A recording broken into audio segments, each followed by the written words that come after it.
ওমা, আজকে তোমার একটা শাড়ি পরি। হ্যাঁ পর, বলার কি আছে। আচ্ছা, এর সাথে কি ব্লাউজ পরবো বলো তো? হলুদ পর, ভালো লাগবে। এই শাড়িটা তো তোমায় বহু বছর পরতে দেখিনি। কি শাড়ি গো এটা? এটা মিনুর ছাপা শাড়ি রে, বহুত দিন আমি পরিনি, আজকে তুই পরলি। আচ্ছা চলো এবার মেকআপটা একটু করে নিই। সাজবি কি রে, বিজ্ঞাপনটা শুনিসনি? ছোট্ট টিপ, হালকা লিপস্টিক আর মিনুর শাড়ি। আচ্ছা, তুমি ঠিক করে দেখেছিলে তো যারা এই একটা করেছিল তারা এক ফোঁটাও সাজেনি, শুধু শাড়ি পরেই হয়ে গেছে?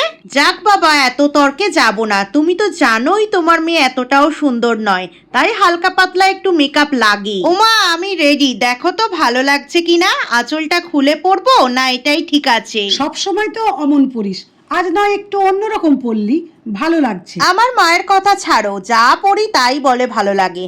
তোমরা বলো তো কেমন লাগছে আজকে সাজটা?